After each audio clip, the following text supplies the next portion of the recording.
You're listening to BQN. Assimilate the audio.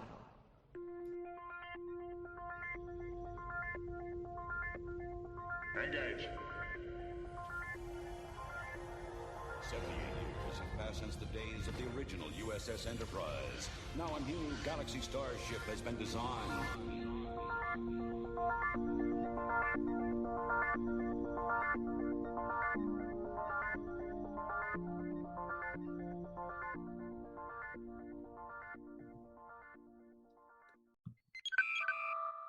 Hailing frequencies open.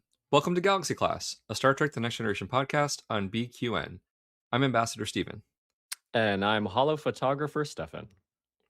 Well, hello, Stefan. Hello. How goes things? it? Spring is here. You know, it's snowing outside, so I don't know about that where I live. I went for a hike yesterday. There was still snow on the ground, of course, but it is currently snowing here. So I don't know about that spring thing, but I guess it's coming. Okay. I mean, where I live 5 days ago, we got 5 inches of snow, but then it was like 60 the next day. So it was all gone in a day and there was minor flooding because of it. Yeah. I tried to go on this hike yesterday and there was a lot of flooding still. So I had to reroute and maybe push back my hiking plans in that area for a little while, but that's okay. I can stay inside and watch Star Trek. That's all right. Yeah. I'm thinking last year I tried to go to my first hike right around the first weekend in May, and like 4/5 of the hike was totally fine. But that last little bit, the trail was a river. There was still snow cap stuff. So I'm thinking I'll try lower elevation hikes for now and then see what's available as we move into ostensibly warmer weather. I hope you are wearing good boots, because yesterday if I had not been wearing good boots, it would have been a much different and worse experience. It's all about the boots. It's all about the boots. So speaking of boots, that has nothing to do whatsoever. Yeah, I'm like, talking about today. I was so excited about how you were going to segue into this. I was thinking, how do we let me be clever here. Let me like find something. And as soon as I said the words, I'm like, this, there's, that doesn't I bet work. you got something in there. Speaking of boots, the pharmacy Boots in the UK is a place where you go when you're not sure what's going on with your health. You talk to the pharmacist. You give them clues about what you're experiencing. You know, if I had a sound effects board, I would drop a bomb right there. It is. We can do a little. Oh, we do have alert, kids. The segue of the century. So today, folks, we are talking about the episode Clues, and as part of our lesser discussed episodes series. God, that was a stretch, but we got there. I loved it. It was great. I was there to hike on that journey. I love all the foot references. Man, we're so good at this. We're amazing at this. That's why people enjoy listening to us, right? Or we're just fun and enjoy ourselves, and that works too. So I know that typically when we do these episodes, you'll jot down some notes before you watch the episode. I always try to do that, and frankly, 9 times out of 10, I don't remember anything until I watch it. I even in this case, like when I was looking for an episode for us to discuss, when I saw the title in the list, I thought, clues? I don't have a clue. And I read the first little snippet about it. I'm like, yeah, I got nothing. So Stefan, what did you recall prior to rewatching this episode? I'm very excited to inform you that I wrote almost nothing down, but I will tell you what I have. Okay. I wrote down, it's the one where Data has wiped everyone's memory in order to prevent the crew from returning to a region of space occupied by aliens who don't want outside contact, ? However, I mean, that's not bad. However, right. I was equally convinced that it was another episode that I definitely confused with this one. I had to look it up. I was also thinking of the episode Conundrum, which is from season 5, episode 14, where the Enterprise's memory is wiped. in order to get them to fight a war for another species. It's the episode where like they're trying to figure out what's happening, and there's this dude on the bridge who's clearly doesn't belong there, but he's senior staff, and he's actually an alien in disguise, and he's working to convince the crew that they are fighting this war. And I remember in that episode, they reused the God Space Station episode from an early TNG episode called Justice. Anyway, like it's like the memory wipe thing. I was not sure which one was actually Clues. So that's what I thought. It's either this conundrum episode, which I did not remember the name of, or the one where Data I thought Data had wiped everyone's memory. I found out in watching this episode for our show here that it wasn't actually Data that wiped the memory. It was the Paxtons, but I'm sure we'll get into the actual episode later. And then the last note that I had written was, if it was the one I was thinking of the first time, I wrote down that it was interesting how they would paint Data as a villain, or at least a suspect, when Data probably has the most unshakable ethics of most or anyone on that ship. And that's all I remembered. For the cool kids out there, that's what we call sus. Data was sus. He was extremely sus, and I wrote down some reaction notes about that later on when we get to the actual discussion. But that's what I got for the distant, dusty closet memories of this episode.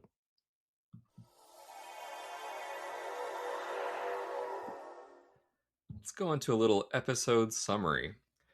So after completing a mission early at Heracus 5, the crew of the USS Enterprise is granted extra personal time to pursue their interests, with Worf instructing a Makbara class and Dr. Crusher conducting an experiment with Diomedian scarlet moss. Captain Jean-Luc Picard decides to show Guinan his Dixon Hill holodeck program. After a gangster named Johnny is killed by gunfire outside the windows in Dixon Hill's office while holding up Picard and Guinan at gunpoint, Picard attempts to explain to her why humans find mystery so fascinating. Just then, Lieutenant Commander Data informs him of the discovery of a T Tauri stop. Let me try that again. A T Tauri type star. I don't know why that's so hard. Near the Ngami Nebula. The sensors have detected that the system has one M-class planet and a small unstable wormhole, which disappears. Data notes such phenomena are not uncommon in T Tauri systems. 39 have been discovered since 2267. Suddenly, the wormhole reappears and flings the vessel 0.54 parsecs from the system and causes the entire crew, with the exception of Data, to fall unconscious. Now, this is sort of how the episode opens and sort of what we're set up with. As we find out, folks start finding clues about what's been going on, and different things tip them off that maybe they were out for more than just the 30 seconds that Data tells them. And we eventually find out that, like as you said, the Paxtons were this xenophobic species that or civilization that don't want to be found out, and they hatch this whole plan with Data and the crew to wipe their memories and what have you. But the crew's smart. It's a ship of 1,000 people, so some things were missed. Then they have to go back and refix all the clues and go through the process again. So that's sort of the episode in a nutshell. I think that I have a couple of questions I want to pose to you, Stefan. Yeah, about the overall episode. So I want to say first, like I enjoyed it. Having not recalled it, not remembered pieces of it, I enjoyed it. Some things stuck out to me, like from the very start. The fact that we had this somewhat elaborate, or at least involved, dive into Dixon Hill with Guinan seems like it should have had more to play in the episode. Like this all happens before the opening credits, and then we don't see Guinan again the rest of the episode. Right. So what were your thoughts on that? I did thought it was kind of odd that Guinan wasn't there for the rest of the episode, and I thought maybe Whoopi Goldberg was only available for a little bit, and they decided to just slot her into the beginning. I kind of get the thematic connection, I guess, where they're in a holodeck program and trying to figure out. Guinan is a little confused about why this is fun, and it's a hunt for clues and then the actual episode turns into a hunt for clues. But I don't know. I'm not sure how much effect that initial opening scene had on the rest of the episode. I like that, the thought that it could be foreshadowing for the episode. That's all I got. And again, where the hell did Guinan go? And if this is Yeah. a species that can communicate, that like they use Counselor Troy as a conduit, right? Guinan is sort of in that realm of species that she's got I imagine, something. right? She'd either like Yeah. sense them or like, you know, Captain, like there's something going on, you know, like something. Yeah. That said, I really enjoyed that part of the episode.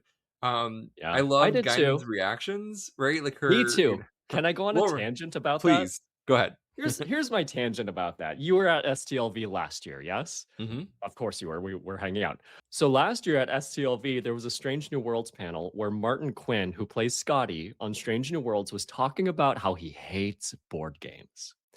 And how that cast likes to get together and play games. And he just like, he hates them. He finds them like overwhelming or just, it's just too much. And he just doesn't enjoy them like the rest of them. And I was like, dude, same.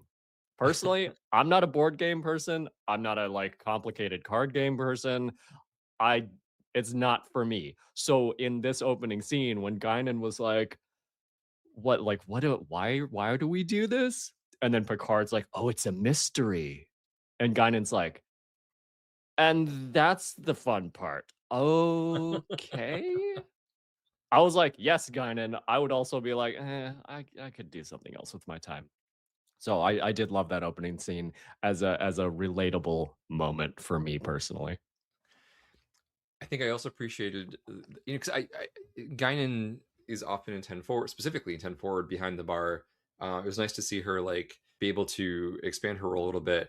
I loved when she gets into the Gloria from Cleveland's, right? And like the accents and the, you know, I love the moment she's like, you know, she's late for her appointment, and because it took me a while to figure out what to do with these, and she like shows us leg. I'm like, what? So suddenly like Guinan's like sexy and in this like Dixon Hill thing, and it was such a quirky, fun, like 2 to 3 minute thing that really could have been completely done without, but I'm glad they had it in. Yeah, I enjoyed it. I was just thinking off the top of my head, do we know how many appearances Guinan had in TNG? I don't remember. I imagine it's like John Delancey being cute. Right. I feel like he was in the show so much, but probably realistically not as much as I am thinking. I'll have to that sounds about Google right. that. Yeah. So then we get into the episode, and they're talking about, you know, the crew's having some great downtime, like, you know, Crusher gets to do an experiment, and then they pan up to show Dr. Crusher and Stefan that wig. Oh, okay. I was not going to mention this, but I was like, oh, this is not the finest choice hair and makeup made on for her. I paused the episode. I was like, girl, what is going on here? Yeah. Did somebody, was somebody on vacation and we just like grabbed whatever and shook off the dust? It was not good. I was like, I mean, I try to give it some grace. It was the 90s, but I was also like, we've made so much better choices in this show. Oh. Well, and then this is a conversation that Gates has had at conventions and different talks and things, where she says, like, you know, it wasn't until, what was it? Until maybe, I think it was Picard was the first time she actually got to like wear her own hair. Was it? Okay. Or maybe it was maybe that it was rare for her to actually just have her own hair in the show. It was mostly wigs. But this one, I mean, whoa. So anyway, that distracted me throughout the episode. Every time Crusher came in, I was like, oh god, that hair. Because like it was so weird. Yeah, well, because Gates McFadden is an attractive woman. Like she's a beautiful she's gorgeous. Woman. And you know, that just the choices they made, it's almost like there was this, you know, because, you know, back in the beginning of the series, right, like, you know, Tasha Yar and Troy are supposed to be like the sexy woman, and, you know, I don't know, you can be smart and sexy, and I don't know if there's a larger dialogue there, but anyway, it struck me so much, I had to bring it up here. Yeah, hair and makeup, take notes. Picard's fondness for Diomedian Scarlet Moss, also caught me. This is all Did really quickly in the episode, or really close to being in the episode, where Crusher comes in with her experiment, and this is 24 hours of growth, not 30 seconds, and Picard's like, Diomedian scarlet moss, like, oh yes, like, what a great planter. I don't remember exactly what he says, but he was excited about it. He was excited about it. He seemed to know about it, and I know Picard's like, he's a bit of an archaeologist, and he's interested in a lot of things, but I say this to illustrate that I think there were several points of dialogue in this episode that were sort of like, wait, what? Huh? Not enough to break up the plot or slow the story, but just sort of a what? Yeah, huh? Picard, like a Renaissance man as he is, I also did not really expect him to be that excited about moss. Well, and then I did appreciate that the moss itself was part of the story, and Data had that crazy explanation as to why the moss would have grown the way it did. So that was interesting, to hear that stretch. When they sent Mr. Nelson to go do the sensor scans on deck 36, mm-hmm. The Enterprise doesn't have that many decks. I just watched First Contact for First Contact Day a few days ago, right? And that also has an egregious, like, somebody mentions that there are, I don't even remember how many decks. And then Picard also says at some point, like, the Enterprise E has 24 decks. So and they said the Borg stopped at deck 26. It was like, well, there is no deck 26. That's space. Like, that's outside the hull. Oh, is it 26? Okay, yeah. No, yeah. It has. You're right. It has 24 decks, but they mentioned deck 26. Yep. Yeah. So similarly, like, they sent Mr. Nelson to do a sensor diagnostic in deck 36, and I LOL'd. I was like, that's silly. Like, because there's also 24 decks on the Enterprise D. I did not have in my brain. So there are 24 decks on the Enterprise D and E, huh? Yeah, I could be mistaken, but that's out from my memory, that the Enterprise D has 24 decks. And the comment about LaForge's beard growth and how they explain that, I thought that was kind of funny, because didn't we talk about in a recent episode how LeVar Burton wanted to grow a beard, and he did in like one or two episodes, and they were like, no, we don't want another guy with a beard. But I remember that being a discussion. Maybe I think it's a discussion we had, but it was about LeVar Burton wanting to have a beard, and they wouldn't let him have a beard. Yeah, so I think there was an exception made because I think it was for another role. I think he ended up shooting like a couple of TNG episodes back to back with the beard, and as I remember, which may not be correct, I thought he did it because it was for a role outside of Star Trek, and production allowed it. Yeah, I don't recall either, but that makes sense. That sounds like it could be right. I do believe that beard makes its appearance in one of my favorite used and reused memes.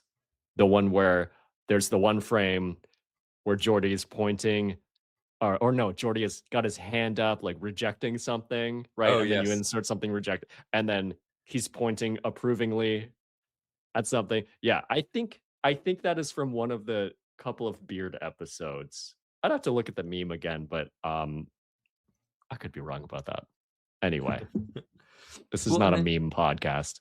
Not yet, anyway. No. So we also see at one point, they send an ensign in to get a scan in sickbay, and I thought it odd that A, the ensign doesn't really say anything, and B, the ensign's just like, okay, like, scan me, like, like it also struck me as odd that there wasn't any like, what's this about? What are you looking at? Like, there was no just like, this ensign was just like, la-di-da-di-da, scan me away. Know?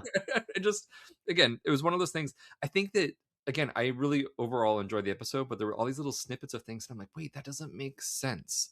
Wouldn't someone say something, or wouldn't there? I don't know. I mean, I agree with you. There are times in TNG where, I mean, from a production standpoint, extras, when they normally would probably say something, just don't talk, because then they would have to pay them. Right. And so, I mean, they thread that needle okay, but sometimes it's just like, okay, this is kind of weird. This dude's just sitting here and has no kind of reaction at all.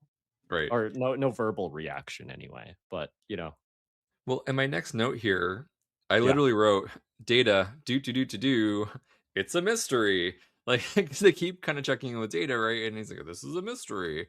So, very interesting to see this sort of, as you mentioned earlier, this character who has this unshakable moral ground, and doesn't really lie and whatever, and they're sort of, once they start uncovering clues, it's let's run a diagnostic, and LaForge does a like a, I don't know, level 10 diagnostic on Data, and he's fine.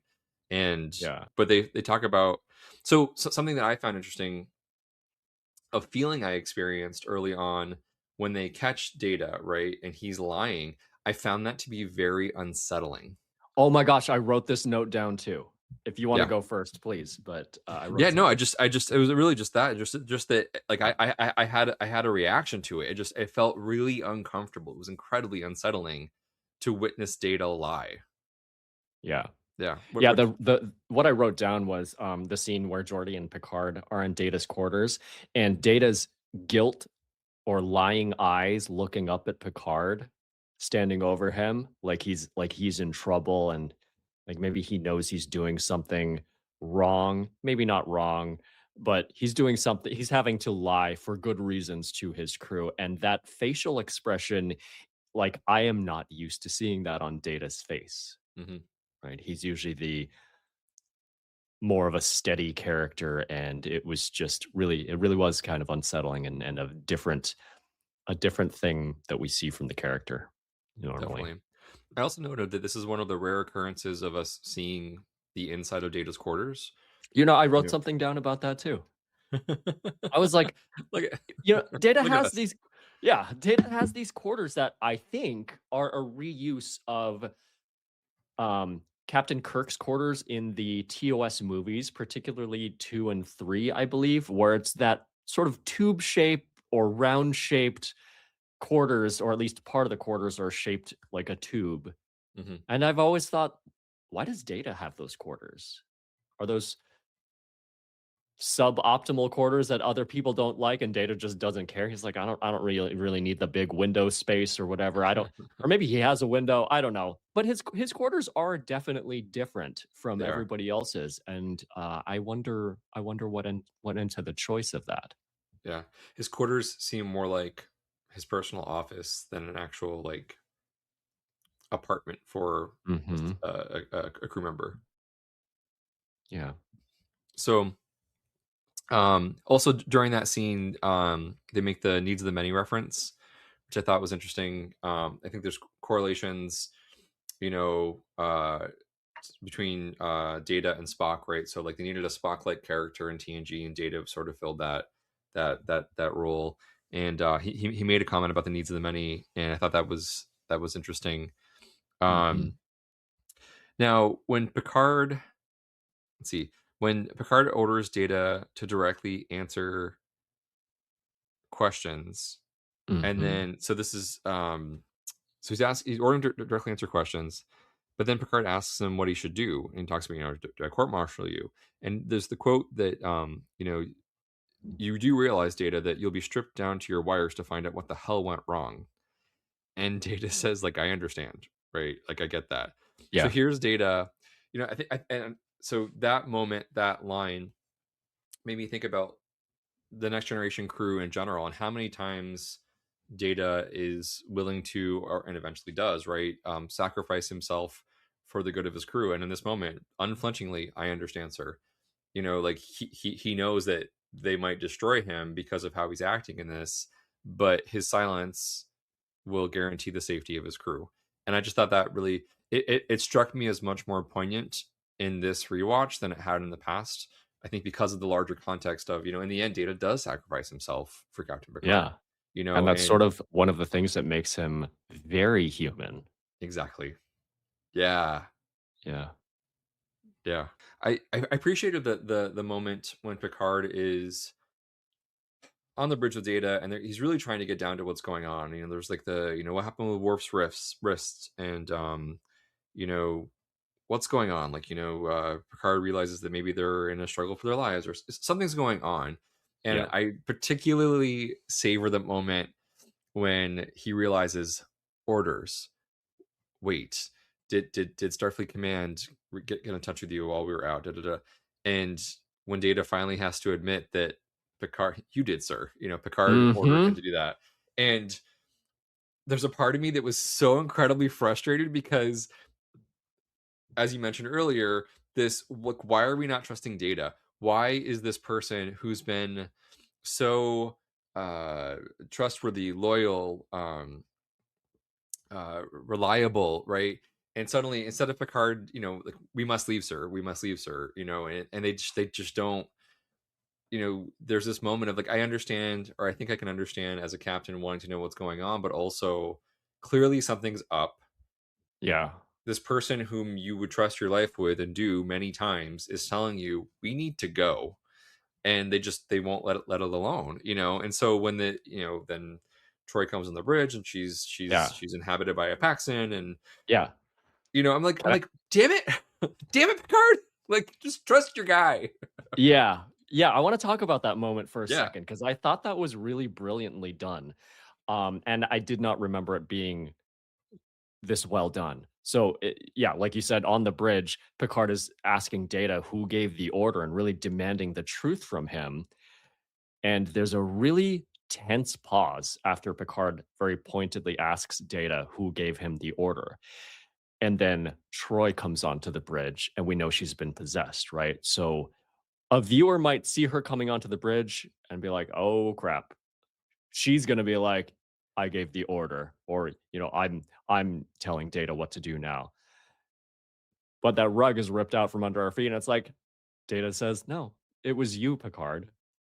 And I really liked that tense pause, because while Troy is possessed in this episode, she's not possessed by a character that is outright absolutely evil or has really nefarious plans here. They're just trying to get the Enterprise to be gone, right? So I do love that there's this sort of gray area with the character that she's possessed, and she comes onto the bridge, and like I said, we might think she's going to say, yeah, I gave the order, but Data's like, no, Captain, it was you. Right. I do, when Deanna says, as inhabited by a Paxton, the plan has failed, I found that to be so creepy. Like, there's a lot of Deanna creepiness in this episode. Yeah. And I thought it was great. Yeah, no, I thought it was handled all really well. With I appreciated too the moment you just discussed with when Data says, "You did, sir." That sort of sense of this is a last ditch effort to save his crewmates, to say, hey, like, because he doesn't want to tell them. He's trying to tell them as little as possible, because that's the deal with the Paxtons. But then, like, clearly Data knows who this being is coming onto the bridge, and you did, sir. It's kind of like, okay, if you don't trust me, trust yourself. But then it's kind of too late by that point. I also made a note here how frustrated I got with Picard. Like, trust Data, like, oh my god, trust Data. But then when they start going back and explaining what had happened and figuring things out, the biochemical stasis explains the beards, and the when they show Troy breaking Worf's wrist, I wrote, that's badass. Like, yeah. I want to sidebar about Troy again a little bit. Yeah, let's do it. First of all, Marina Sirtis always is killing it in this show, right? And I loved her performance here from both ends, from her being the scared character Troy that we know when she talks about being possessed, and also being possessed. Yeah. But going back to the former, though, there are very few episodes, or there are very few moments in TNG where I find very creepy. And to me, when she has that moment with the mirror and she's explaining it later, and she says, the mirror, I looked into the mirror. It wasn't me. It was my face, but it wasn't me inside. She says, I looked into the mirror and it seemed like a stranger was staring back at me through my own eyes, as if my face was a mask. And I remember watching that, like, probably back in the 90s, and thinking, oh, that is terrifying. Yeah. It's like a terrifying thought to just roll around in your head and think about. So I appreciated that. There's, it's like there are other scary episodes of TNG, like Night Terrors comes to mind, when there's Dr. Crusher is in a room with a bunch of dead bodies, and suddenly they're all sitting up. Like, you don't see them sit up. She just, like, looks up and they're suddenly sitting up. That's another moment that is on this level to me as, like, creepy. Absolutely. Makes your skin crawl. But possessed Troy, man.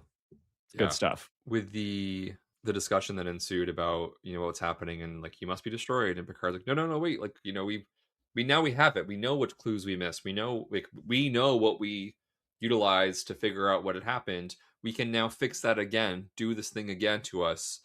And when Troy, as possessed by a Paxton, says, "You are a most unusual species, worthy of a second chance. Proceed." Yeah. Because like the weight, even just saying those words now, I just got some chills, because I'm like, the weight of that Yeah. is, we were going to destroy you. You would no longer exist, but you have earned the right to exist for now. We're going to give you another chance. But the weight of it in terms of, this is it. If this doesn't work this time, they will be annihilated. And I appreciated like Picard's argument of like, if you do destroy us, people will be sent, and half the galaxy will learn of your existence, and et cetera, which I think is true. But the reality is, ships disappear, right? How many integral plot points have we had where a ship has disappeared and we don't know what happened, right? We talked recently about Interface, right? It's like they gave up on that ship pretty fast. Right. So I mean, granted, the Enterprise being the flagship, they probably put a little bit more effort into it, but I don't know. The Federation, we'll see. I don't know. Who knows? But no, I'm joking. But yeah. So, and then I really appreciated too, at the very end of the episode, the very closing scene, when Data convinces them again, no, sir, let's launch a probe, whatever. And the last shot is zooming in on Data's face, and there is the slightest suggestion of a smirk. And it brought me so much joy to see that flirtation with emotion that we get from Data in that moment. It was awesome. I thought that was so great. Yeah. I'd love to hear Brent Spiner talk about his acting choices specifically in this episode sometime. Yeah. I don't know if he's ever done a targeted interview about this episode specifically, but yeah, he's so good here. Yeah. I think it was fun to. I would imagine that role, and he's talked about this a little bit, but or maybe a lot of it, I don't know. Just in terms of the interviews I've heard, he talks about the challenges in playing Data and not having emotion. And then we see snippets like this where, he didn't necessarily show emotion, but we got emotion, and I appreciated the acting choice. There was also a moment with Data that stood out to me this time. And it's when Picard is discussing what's going on with Data in the ready room. And Picard asks a security officer to escort Data to main engineering so Geordi can check him out. And Data's like, I know the way. Right? And I was like, oh, that's a little more defiant than I'm used to from Data. Right? Yeah. So little passive aggression that we wouldn't normally see from him. Yeah. I just thought that was interesting. Well, it's also interesting that the choice that was made to say that, right? Data's incredibly intelligent. The first question would be, why is someone escorting me anywhere, right? And the sort of, I don't know. I appreciate a lot of the choices they made with it. As much as certain lines and certain things, I think, are maybe questionable in terms of how much they make sense or what have you in terms of the episode. Things like this are just, that's really great. Like that catalyzes an emotion or a response that's like, ooh, what's going on here? Yeah. What other thoughts do you have? What other notes and thoughts do you have from the episode? Minor nuance that I appreciated. I mean, this is a Star Trek podcast, so are you watching the remastered version? I am now. Yes, I gave up the DVDs. It takes too much time. Yeah, it does. That's hard life in 2026 or whatever year you're listening to this. It's like, we have to get a disc and put it in a player and press play and go through menus and switch the input on the TV and all that jazz. Who has time for that? Right. So my thought on this was, there's a moment where the Enterprise D is launching a probe. And it looks really cool because it's an up close of the Enterprise's forward torpedo launcher. And there are these 3 little lights that light up just before the probe gets shot out. And I thought it was a really cool little detail that I don't know if it was in the original show. But we know that they sprinkled a little bit of like extra effects here and there in the remastered versions. I wonder if those 3 little lights next to the torpedo launcher lit up in succession like they did in the remaster. I just appreciated that little teeny tiny detail. I don't know if that stood out to you, but it I did to me. didn't notice that, but those types of details, I do find them interesting. I'm looking at my DVDs on my shelf right now, and I'm like, should I get them out? And no, I'm not going to do that. Listeners will know. Yeah, right. Folks will know. That's one of those things. I don't know, but we So when I'm watching the show or the movies, like you, I watched First Contact on First Contact Day. Actually, shout out to Kristen from the View Screen. I was visiting her and her husband over the Easter weekend, and of course that was First Contact Day, and we watched it together. And I got to tell you, it's such a wonderful experience to watch a Star Trek thing with a Star Trek fan. Yeah. We just it was just such a lovely experience. And along the lines of what we were just discussing, looking at, like, especially the scene where they go out to the deflector dish, where Lieutenant Hawk, Worf, and Picard, the level of detail on the hull of the Enterprise I thought was really great. I appreciated that they took time to really go into that. The Enterprise E in general is just a stunning ship. Shout out to John Eves, right? John Eves designed that thing. Yeah, beautiful. It's between that and the original Enterprise refit. Those are my top 2 versions of the Enterprise. Those are my top 2 favorite versions. The Enterprise D will always have a special place in my heart because of what it stands for, and as my entry into Star Trek. But the Enterprise E, that is a sexy ship. Yeah, and it's so funny that in, I believe, season 3 of Picard, the Riker character calls the Enterprise D the fat one. I'm like, yeah. Well, it's the they're at the bar, and they're selling them, and then there's a bunch of the D left, and the bartender says, oh, no one likes the fat one. Oh, the bartender said that. The bartender says, okay. And then Riker goes, right, he goes, the fat one, or something like that. Is he like, pour me another drink?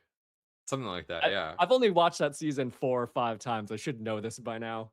Right. But we love the Enterprise D, not the sleekest one in the bunch, but evocative of deep and real emotions and beautiful connection. Yeah, beautiful ship. I know we digress, but I think it's appropriate. We're a TNG podcast. First Contact Day, very salient to Next Generation. Well, so I guess let me move us into little trivia about this episode.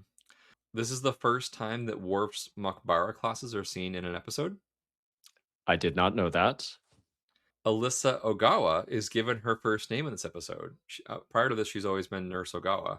So her last name was not mentioned until... Oh, excuse me. So her last name was not mentioned until TNG Cause and Effect. So actually, this is just the first time her name is mentioned. I did not realize that. I didn't either. Because, again, she's someone that, while not a main character, we all know Nurse Ogawa. We all know who she is. Yeah, we love her. We love her beautiful smile. Yes. I'm gonna Nurse Ogawa sidebar for a second. Sure. So I'm gonna go back to SDLV again. Last year, there was this beautiful memorial panel for Patty. I don't want to butcher her name, Yasutaki. There was a beautiful memorial panel for her hosted by Jonathan Delarco, because she recently had passed away, and it was him. He's been friends with her for a long time, him and his partner, and it was a few other production or actors, and the room at STLV. It was full of fans that just wanted to kind of remember her and share memories and thoughts, and it was a really nice time to come together to appreciate this character who, while not a main character, always provided some positivity and light. And I feel like Sick Bay was just a brighter place with her smile in it. And what was really beautiful about that STLV panel was that she had a huge collection of her own Nurse Ogawa action figures that she wanted the fans to have after she passed. So Jonathan Delarco, I know. So Jonathan Delarco, who played Hugh in TNG, just had a box of them and passed them out to all the fans because Patty Yasutake wanted her fans to have all of these action figures of her after she passed. That's so beautiful. I know. It was such a nice panel to go to and a good way to remember this beautiful character. Absolutely. And listeners, I apologize. I definitely mispronounced her name earlier. What an incredible addition to TNG, and what a beautiful story, Stefan. Thank you for sharing that.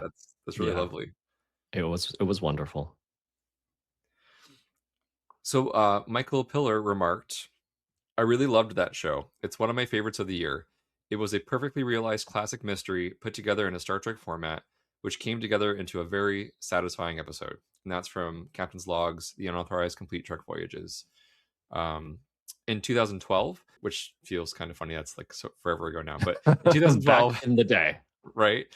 Wired said this was one of the best episodes of Star Trek: The Next Generation.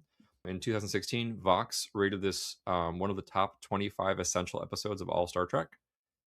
In 2020, Sci-Fi Wire noted this episode for its relationship between Picard and Data, which pits Data's loyalty against the ability of others to trust him. In 2017, Netflix announced that Clues was one of 4 Star Trek TNG episodes in the top 10 most rewatched Star Trek franchise episodes on its streaming service. Really interesting. This is based on data since the franchise was added to Netflix in 2011, so that's 6 years of data. And our final interesting fact, in their book, The Red Dwarf Program Guide, Chris Haworth and Steve Lyons point out the uncanny similarities between Clues and the 1988 Red Dwarf episode, Thanks for the Memory. Haworth and Lyons note that both episodes have the cast waking up to find that time has passed, of which they have no memory. Despite the resistance of their mechanical crew member, they attempt to find out what has happened, but learn that they were better off not knowing. One of them even has a broken limb. Now, I myself am not a Red Dwarf. Like I remember having watched it at some point and enjoyed it, but I couldn't tell you anything else about the show. But how interesting that there were so many crossover similarities between that episode of theirs, Thanks for the Memory, and our episode Clues. As you're talking, Steven, I'm Googling Red Dwarf to see if it sparks any memories for me, and I'm looking at the cast here. And I don't know that I watched the show. Like the robot guy I think they're talking about, I think maybe he looks kind of familiar, but I could be thinking of something else. I don't think I'm not familiar with this show, but that's very interesting that they had a similar show. When I just looked up the date, Clues aired on February 11th, 1991. So a few years after the Red Dwarf episode. So that's interesting. Yeah. I just realized, folks, listeners, we never actually said where this lies. Clues is season 4, episode 14. For context, aired on February 11th, 1991. Directed by Les Landau. And the teleplay was by Bruce Arthurs and Joe Minowski. Yeah, interesting connection. I mean, I feel like okay, this is not TNG, but it's Star Trek / other franchise crossover related, so we'll include it. So on one of my rewatches of Voyager, and I'm not gonna remember the name of the episode, what season, what have you, but Voyager picks up this sort of cybernetic being and B'Elanna's doing tests, whatever. And I remember I stopped the show and took a picture of the screen, and it was like B'Elanna and this like robotic person, and I posted to social media, I didn't realize there was a Doctor Who Star Trek crossover episode, #Cybermen. And it's not. But the robotic being does give a sort of general reflection of a Cyberman from Doctor Who. And I think it was Facebook back then. I don't know, but it blew up like, oh my God, I didn't know that was a thing. I was like, no, folks. I was like, I logged back in like 10 hours later, and I was like, no. I was just trying to be silly. Like, it was a joke. Real. But like, there are so many opportunities for franchise crossovers. I mean, it sounds like this wasn't. I do believe isn't there a Star Trek Doctor Who comic book crossover? I think that exists. I believe there is. Yeah, which would make sense. But just a fun, I don't know. Yay for Yeah. geekdom. Yeah. That we love all of it. Well, most of it. Quite a bit of it. And So can I go back to yeah, your trivia a little bit? please. All of this information about how popular this episode is on streaming services and how highly Wired ranked it, I have to agree with all of it. I do think this is an extremely solid episode in terms of story and performance. Right? We're talking about Yeah. the little like the minutia of the performances of Brent Spiner and Marina Sirtis, and you know the whole crew is great. Well, I mean all the time, but this one is really good. So I can't say I disagree with it landing on any top 10 lists. Um, and yeah, I believe it. If it's very high up there in its streaming numbers, it's a good one. I find it interesting that I would agree it's an excellent episode, and it's not one that I would think of. It's not one that would readily come to mind. It's not one that like the Inner Light and Counter. Like there's certain episodes that just kind of come up in conversation frequently. Right. This isn't one of them, and yet it's a fantastic episode. Yeah. Yeah, it really is. And we got a little bit of Guinan, which we always love to see her, even if she's just at the beginning. That's still I will, looking at my final thoughts for this episode, I have to say I think that was a missed opportunity. I'm so glad that Guinan was there. I'm glad that they did included her in the Dixon Hill series. And I think, had whatever stopped her from being in the rest of the episode, had that not occurred, I think there could have been some really fun things with her with her character, with Whoopi Goldberg's character in this episode. Yeah.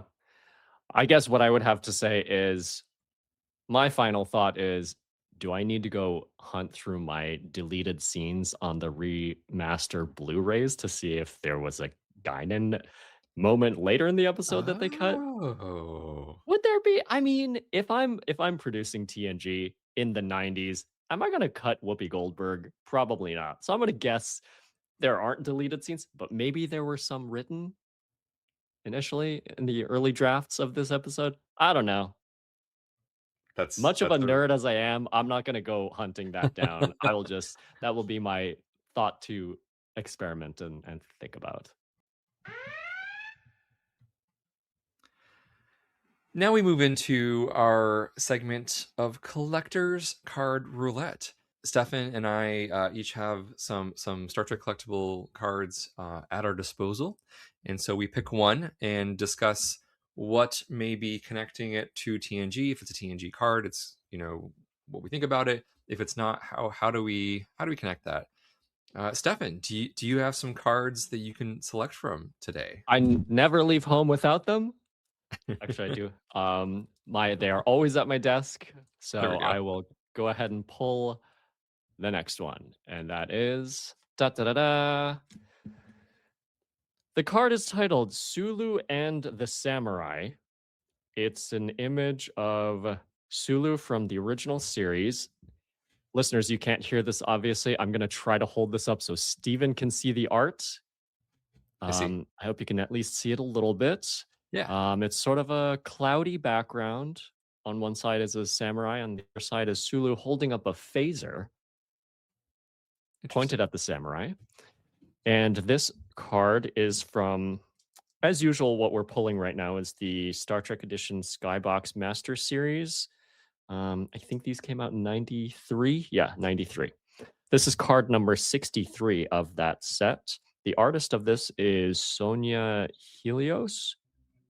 And apparently the inspiration of this is from the episode Shore Leave. The image that comes to mind of TOS is the bunny rabbit. I think I've only seen that episode like 1 or 2 times, and it's been a while. So the card itself reads Sulu and the Samurai.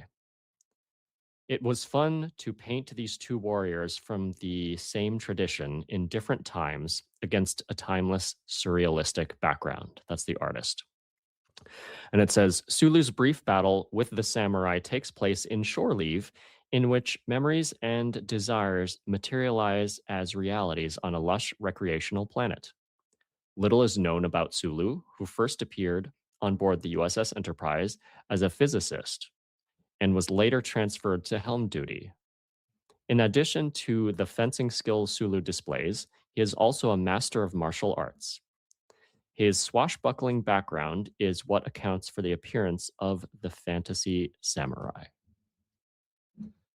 All right. So, as I was reading that, did you come up with a connection to TNG? Because this brought my brain somewhere else. We What do need you a got? cricket's chirp soundbite. We do. I did You have a not. communicator soundbite. That's kind of crickety. The only connection I thought of is listeners, when Stefan showed me the art, I thought, why is Sulu pointing a phaser at the Shredder? The Shredder, yes.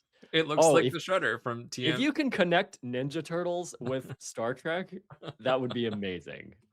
What's the connection there? I bet somebody has a connection between Ninja Turtles and Star Trek. I'm sure I have one. Okay. So there's a character in Ninja Turtles named April O'Neil, right? She's friends of the Turtles. And then there's Captain Robert April in Star Trek original series and Strange New Worlds. Not a main character, but they're both named April. That's not a Sulu connection though. Do we have? I have one. You have one. Okay, what do you got? I have one. So, all right, Sulu, right? Is hold on. Let me think this through. I just worked through it. Okay. Yeah. Go ahead. I'll go off on something real quick while you put that together. So what I thought was interesting about this card that I did not realize was it turns out Sulu came aboard the Enterprise as a physicist and then was assigned to helm duty. That feels like maybe that's not a downgrade, but it's a very different career path.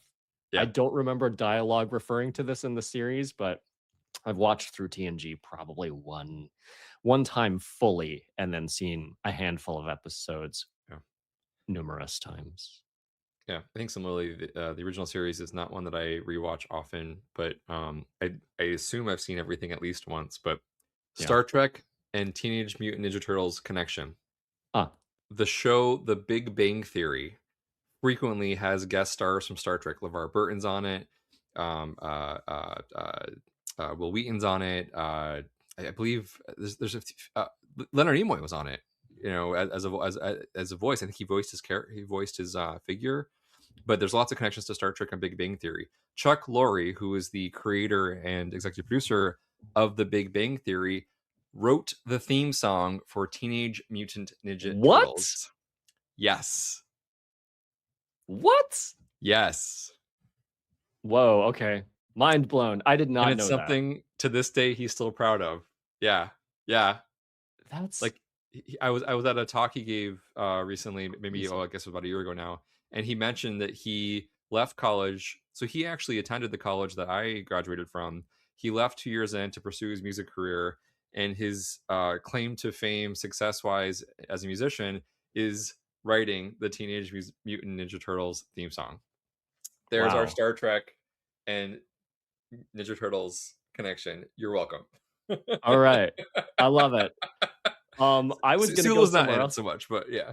Well, I mean, it's a Star Trek it's a connection between Star Trek and Samurai, which was the card, which is a Sulu card. So like my connection was in Generations, we get to meet Sulu's daughter, Demora Sulu, right? Yeah. So that's like a TOS handoff to TNG kind of movie. So that would be the connection that I would go with. I'm less interested in that than I am connecting Star Trek with Ninja Turtles in a way I did not know existed. So that's fun.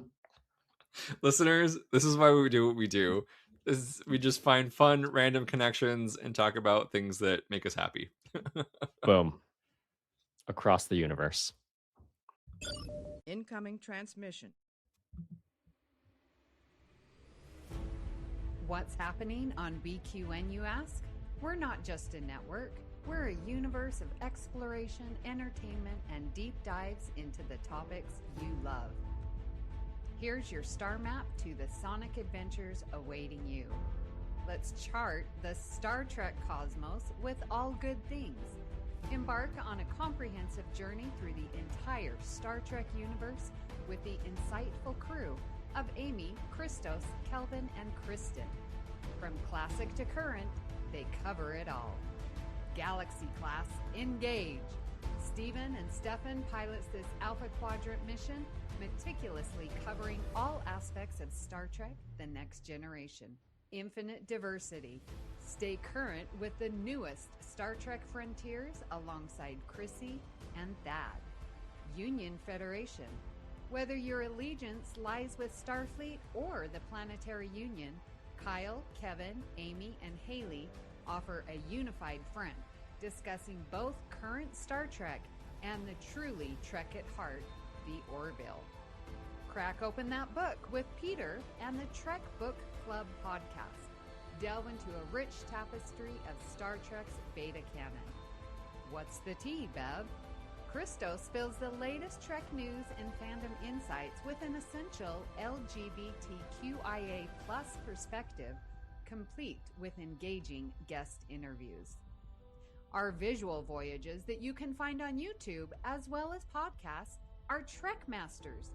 Think you're a Starfleet Academy graduate? Test your knowledge with Davey and MC's challenging Star Trek quiz show.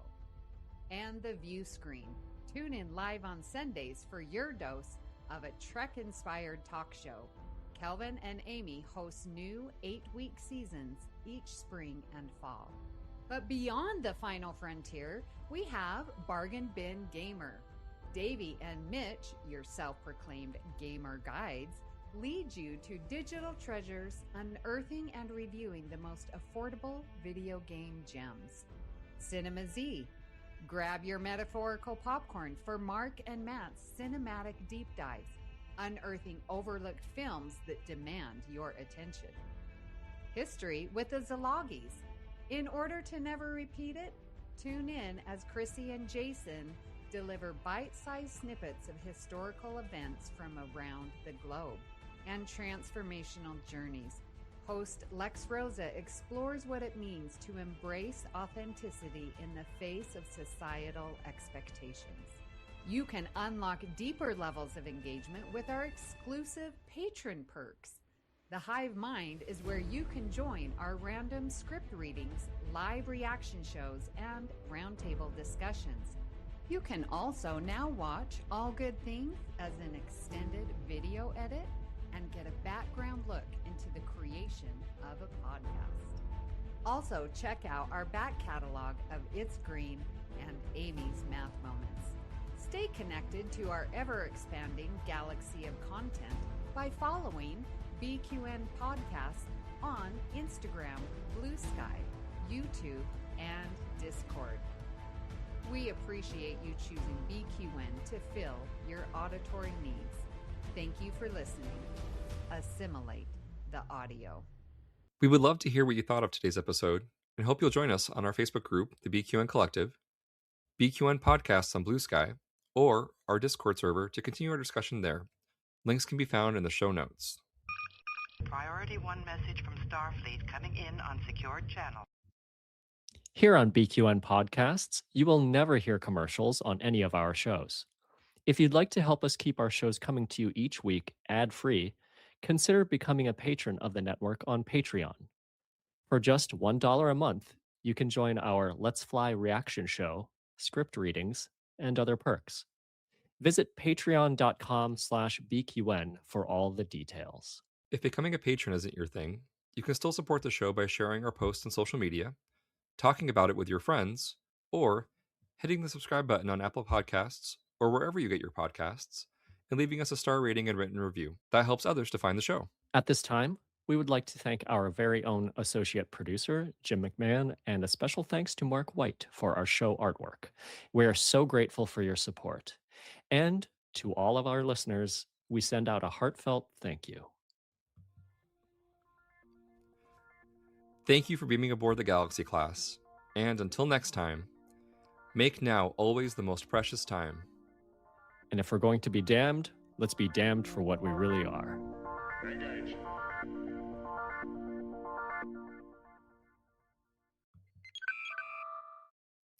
Hailing frequencies closed.